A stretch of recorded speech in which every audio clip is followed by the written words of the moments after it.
Le menstruel. Le menstruel. Le menstruel. Le menstruel. Le menstruel. Le GCM. Le menstruel. Mensuel. Menstruel. Mensuel. ECM.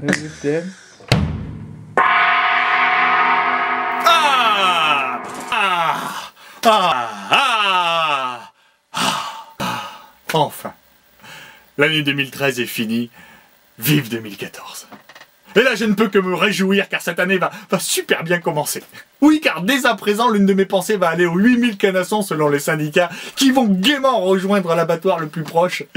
À cause non pas de l'augmentation légitime de la TVA et prévue de longue date, mais plutôt à cause de l'incompétence des directeurs de centres d'équitation qui n'ont pas anticipé. Une autre de mes pensées va à tous ces élevages bas de gamme de poulets en batterie breton qui vont disparaître à cause, non pas de la suppression des aides européennes prévues de longue date, mais plutôt à cause de l'incompétence de leur PDG pourtant payé à prix d'or pour anticiper cette décision. Et une dernière de mes pensées va aller à tous ces clubs de Ligue 1 qui vont être encore complètement nuls. Et ça, non pas à cause de la taxe à 75%, qui va concerner que très peu de clubs, mais plutôt à cause de l'incompétence de leurs présidents qui ne savent pas faire la différence entre un bon joueur et une chèvre. Non, je déconne. Mes pensées vont plutôt aller à ceux qui vont supporter les conséquences de ces incompétents. Ces incompétents qui, eux, encore une fois, ne seront pas inquiétés et se feront même passer pour des victimes. Sinon, je voudrais lancer un cri d'alarme. Un vrai cri d'alarme. Mais qu'est-ce qui se passe? Non mais vous ne voyez pas, peuple incrédule? Vous ne voyez pas que la race aryenne est en danger? Que l'héritage de votre fureur est en train d'être spolié par le lobby créole? Oui, vous savez, ce fameux puissant et secret lobby créole, infiltré dans tous les organes de notre société.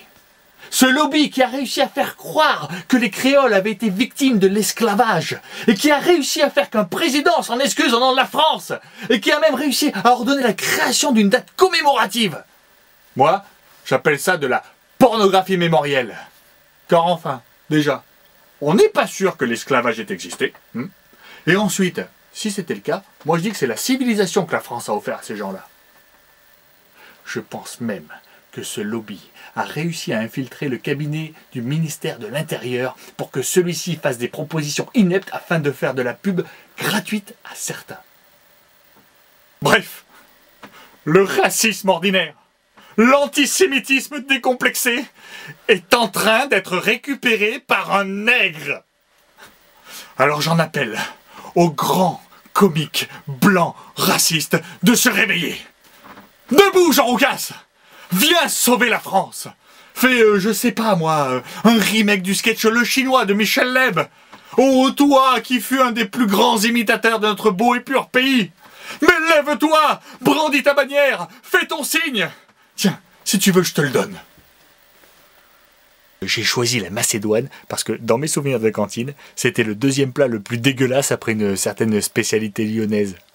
Alors, Jean Roucas, ramène le nazisme dans ses rangs.